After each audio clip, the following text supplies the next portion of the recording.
I'm Helen Partlow with Waypoint Immigration USA, and we just released a brand new free NIW success guide. It's a step-by-step roadmap showing you how the NIW works, the evidence USCIS looks for, and the mistakes to avoid. Download your copy today and start building your future in the U.S.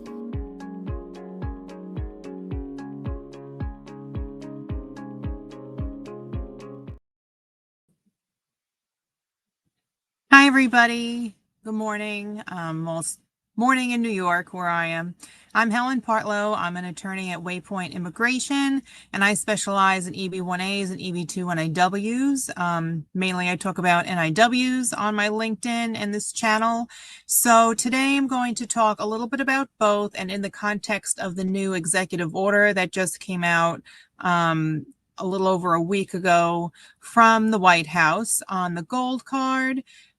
So first of all, just going to say that if you do have any questions, you can put them in the comments, and I will definitely do Q&As at the end. So anyway, to talk about EB1A and EB2 NIW, these are two still very valid, very, ongoing visa options for people that want to have self-sponsored options in order to get a green card. So both EB1A and EB2 NIWs would lead to a green card. You do not need a company to sponsor you. You sponsor yourself.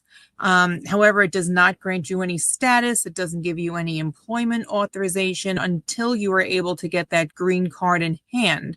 And I say that because for everyone at the EB2 NIW level, there is a backlog for everybody, no matter what country, especially those from India. And EB1A, it is current for most people, but there is, again, a backlog for those from India and things like that. So you would have to be in America on an underlying status until you're able to get your green card in hand, and then you can work, become a green card holder. So I just wanted to get that out of the way. And I also just wanted to say that, this is just a general kind of commentary. Nothing is really tailored to any one specific individual experience or anything like that. So if you have any questions on your own immigration journey, you can please feel free to make a consultation with us at waypointimmigration.org. And then you'll see at the top that there's an option for appointments. We have many different categories. There's obviously an EB1A and NIW category. So please feel free, if you want to discuss your individual case or application or questions, you can do that way. But anyway, so going to the executive order that did come out. So the gold card is not available yet. I want to make sure that that's clear. I have seen a lot of things said in the news where the headlines in particular make it seem like this is now a valid option. It is not an option. No one can actually still go and get a gold card through this new pathway that they're trying to figure out. So I want to make sure that that's very clear. They do, however, say in the executive order that they have 90 days to kind of figure out a pathway for this. So I would be expecting an update middle of December on actually moving this thing forward. So I want to make that clear. There is no gold card right now. It is still just speculative, just in discussion. They're looking to find a way to make this a pathway for people. So if you are, in talks with any sort of company or person that makes it seem like this is something available right now, it is not. Even if you do go to, there is a government website, the trumpcard.gov.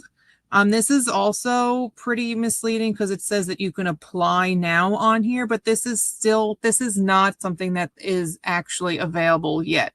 I think this is probably just to get into some sort of mail system. I'm honestly not sure. But that it is not available yet. It is in the works. So I want to make sure that is clear. The other thing is with this executive order, they're saying that there are two pathways with this.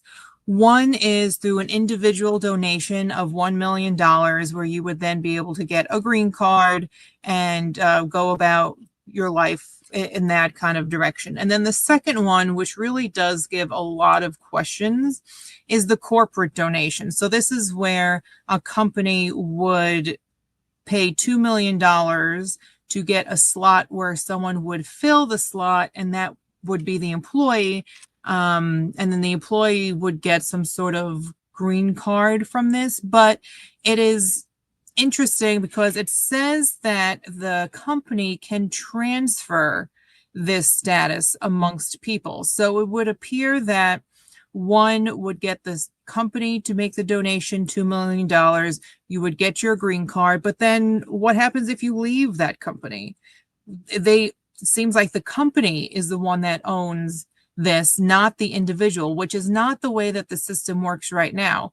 Right now, once you get your green card, whether that be through EB1, EB2 PERM, or EB2 NIW, or EB3, the individual is the one that gets the green card. And if you get your green card through PERM and you get it, and say a week later you want to change jobs, like you can. Like the company doesn't own your pathway, like they're kind of in control until you get your green card through PERM. But it's interesting the way that this executive order is written, because it seems like if you want to change jobs, the company kind of owns the green card and they can transfer it to somebody else. So that leaves a lot of questions, at least certainly in my mind, which makes it seem to me like not a true green card, like it's conditional. And that is not the way that the system is right now. So I guess we'll have to see what they have in mind with that. And then also, the executive order doesn't really say, like it makes it seem like it would be in addition to EB1 or EB2 NIW.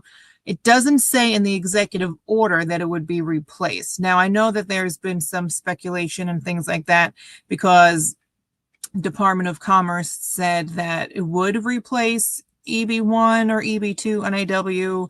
Again, that is not what it says in the executive order, so I'm not sure what that, commentary is obviously kind of creating a lot of speculation, gossiping, whatever it is you want to say. A lot of questions obviously come up from that. But the executive order doesn't really say that. The executive order doesn't really say a lot, to be honest. I feel like I get more questions after reading the executive order than answers. So it seems like, there's potentially like a two-tier system that they have in mind, where you can apply for EB1 or EB2 NIW based on merit, like you can right now.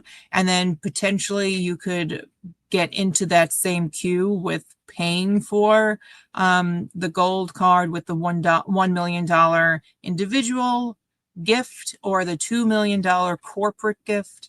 It's not really solid right now as to what that is. Again, the executive order doesn't say that it's going to be replaced. It doesn't say much of, it doesn't say much of anything. And again, EB1, EB2 NIW is still very much a valid pathway. Like nothing has changed.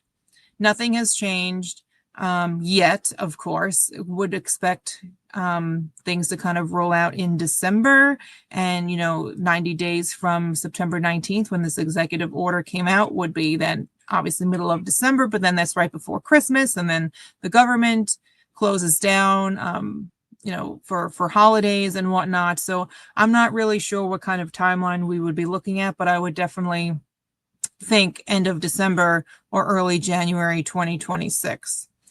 So with that said, I am going to get to some of these questions. And again, a lot of this is just, speculation, trying to figure out what's real, what do we know? And then, of course, there's a lot of what we don't know.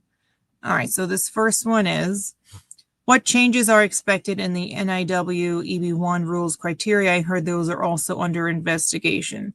Well, if they are thinking of moving this gold card into the EB1 or EB2 NIW base. Initially it was kind of expected to maybe go along with the EB-5, since EB-5 is an investment visa and you have to it's not a donation. You would invest X amount of money into a company and you would get, create jobs. And there was a whole bunch of other requirements involved. So the gold card, since it did involve money, was kind of maybe expected to kind of go in a different way. But anyway, with the NIW and the EB1, if they do change any rules, so first of all, the EB1, it's in the statute. So that is something that, Congress would have to change. That is not something the executive can do. And for NIW, it's a little bit, I guess, more unclear in that the statute grants discretion. So the EB1 category does not grant discretion. So you either meet the criteria or you don't. But EB2, there is a discretionary aspect to the statute. So, not really sure what that would look like, but, if they would, I'm again speculating, no one has a crystal ball, just kind of thinking out loud. There's obviously the Danassar case that rules NIWs. Maybe that would end up in a statute. Again, speculation. And also Congress has to get involved. They're the ones that creates the rules. The executive just enforces the rules. So, obviously also expect a lot of litigation with all of these. So not sure what would survive after litigation and things like that. How will the new proposed H-1B wage level impact existing H-1B workers, or is it mainly for lottery selections? Is there any risk to existing H-1B workers who were on the wage 1 level? So from my understanding, the executive order that came out on this also was the same day, September 19th. It was the day before I left on vacation of all weeks to leave. But this, from what I gather now, has been clarified that it is for new H-1B holders for next year's lottery. So those that are on H-1B now, I have also heard from other attorneys that have looked into this more, that people have been able to change employers and transfer their H-1B from one employer to the next without having that $100,000 thing kind of be instilled and whatnot. So from my understanding, this would be for next year. And again, would expect a lot of, pushback and all of that to be involved. Our gold card will cancel EB2, EB NIW, and if the decision is pending more than months, this will reduce our fee probability. So right now, again, nothing has changed. NIWs are still being processed. The RFE rates are still up across the board. So, we have been getting EB1, NIW approved. Again, RFE rates are definitely up. So right now, nothing has changed. And, the executive order doesn't really clarify if it's going to be replaced or in addition to. It doesn't say anything about that. The comments that are maybe said about this, again, are comments. Nothing is official. Nothing has been changed. Everything is still how it is. Hi, Helen. Last week, Howard Lutnick from said gold card replace NIW, EB2 and EB1. So what do you think will end the EB2 and EB1? What do you think the already filed application future, especially I-140? So, I have always been an advocate of using premium processing. Honestly, I know a lot of people out there say, oh, don't do premium because it's going to have a higher RFE chance. I think everything has a higher RFE chance right now. But you do get the benefit of getting your response faster and kind of getting that going. So for instance, even those that applied last year that did regular processing, they applied under Biden. Obviously things are different now under Trump and there's different national priorities and things like that. So even things like in those instances, applying under Biden but getting adjudicated under Trump is different.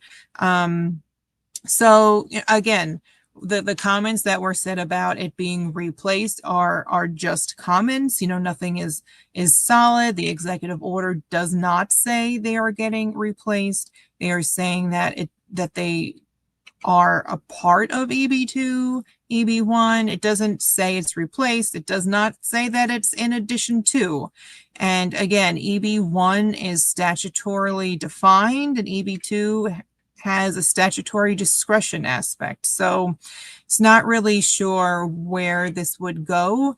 I'm kind of thinking, I mean, again, who knows?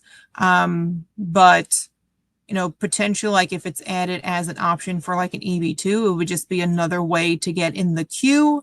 I don't know if they're going to give another set of visa quotas. Is it going to be from the same bank of visas that are already part of EB2? Obviously, there's a backlog that just seems to be getting worse. So I don't know if this is going to be a way to get in the queue, like you either get EB2 NIW based on the merits as we do now, or you pay the $1 million or have the company pay the $2 million and you get in the queue that way.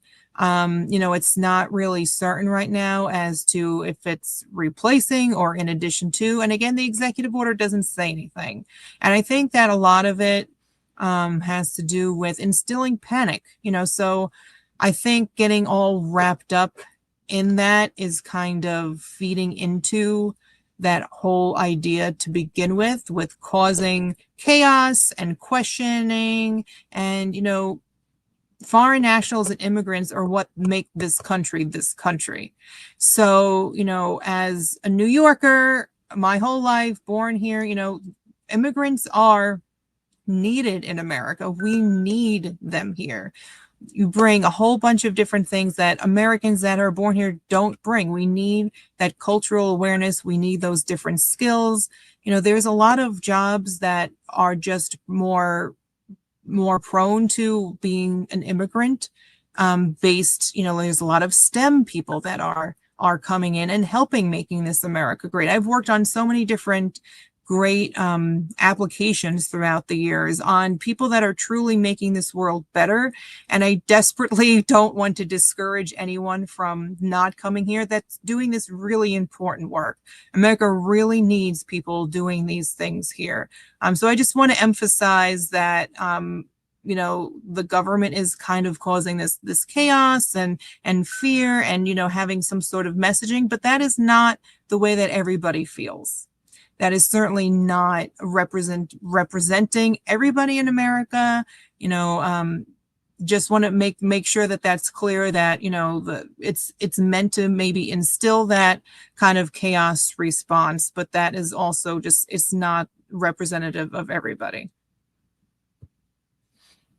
Can those buying the gold card bypass the EB1, EB2 queue? If not, what is the process after buying the gold card? Does it place one at the front of the EB1A queue? So that's a good question. So right now, we're not sure.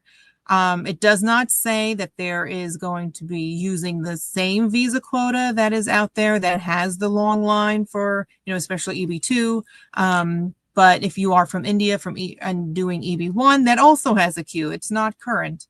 For most countries, it is current for EB1. But anyway, it is not clear if you would be getting in the same line, and therefore the backlog may increase because everyone is trying to get those same visas through that same path as it is now. Or maybe they would open up a new set of visa quotas that would allow you to, get into a different line, if you will. Right now, it's not clear. It was not really mentioned at all in the executive order as to which one of those ways it would be. Is the gold card a replacement for EB1 category in the future? Again, Congress would have to get involved. EB1 is, a statutorily defined visa category that could be changed through Congress. So, I'm not really sure what obviously would happen with all of that, but I would say it would probably be more likely for it to go with EB2, even though they do mention EB1 and EB2 in the executive order, kind of like interchangeably and things like that. But right now, like nothing is being replaced, nothing has changed. Everything is still the way that it is. And we should know more in December at the end of the year. Our gold card will cancel NIW. If the decision is pending more than months, this will reduce our, I feel like I already had this question. So I'm going to go to the next one. Is the green card a replacement? I already answered that question. Yes, Department of Labor said they're going to replace existing EB1 and NIW. Can they upright close the door on these pathways? Can they not honor existing approved applications? So again, this would be Congress would be the one that would have to change things like that. They are the ones, it is a statute. So it's the INA that it is written into for EB1 and NIW. EB1 lists, all the different criteria and such. And NIW, it does say that there is discretion to determine what is in the national interest. So, again, I know that there has been talk from people that are working within the government saying it's replacing, but again, the executive order does not say that. What's your expert opinion says if they replace the NIW, what will be the case for those people who have already applied, pending for decision, approved, or waiting for interview? All will ban. So I'm not sure at all. This was not stated or mentioned at all in the executive order, I believe. It did not say those that have, approvals, what would happen if you are waiting for your priority date to become current. That it is also not clear that it is replacing anything. It is not mentioned at all in the executive order if it's replacing, in addition to, and what would happen with those with a pending application. Who can modify the number of green cards available any fiscal year? So there is a defined amount of visas that are available for each green card category.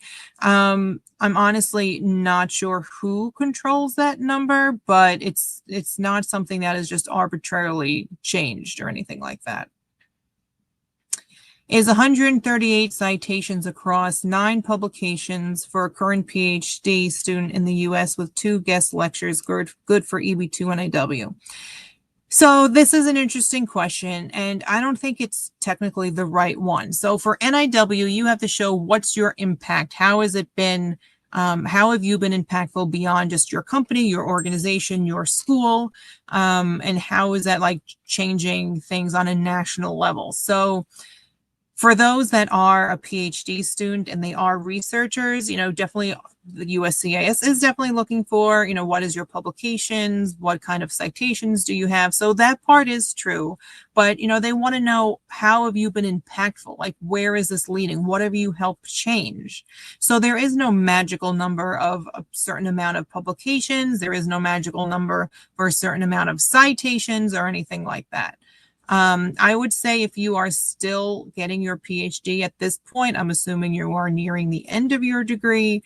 This does seem to have, a lot more to it than other people that I've necessarily talked to in the current position that are still in school with the PhD. But again, the question is, how can you show you have been impactful and having a paper trail proof of that? So, also we want to know, where are these published? Are they published in, like, was there peer review involved? Are they in scholarly articles? Are they in journals? What kind of criteria did you have to meet in order to even be published there? So there's a lot more that goes into it than simply numbers. There is no like magical number for any of this. I'm curious as to whether EB2 NIWR fees have increased since the gold card announcement. Well, this was just about a week ago, so I don't have any new R fee, I don't believe, that has come in, maybe one since then. Again, it's just too too soon to tell if this would increase the R fees, but I would say R fee rates are up just across the board for everybody in NIWs. Is 138 citations? Okay, I feel like this question was just answered. All right, so if anyone has any other questions, please let me know. But I do want to just reiterate that EB1 is still available, EB2 NIW is still available, like nothing has actually changed yet, and nothing can change yet. So nothing can change right now. There's, again, the executive order definitely made more questions after it's, after it was sent out than it helped answer, for sure. But I would expect to have more guidance on that in December, into January. And if anyone has any individual questions on your own case, if you have an NIW pending, if you're looking into getting it done within the next couple months or whatever, you could go to immigration.org. At the top, waypointimmigration.org, and at the top you type in appointments, and then you can click for the EB2 NIW, and you would meet with either me or with Alex, who is a partner at the firm, and either one of us would be happy to talk to you about anything.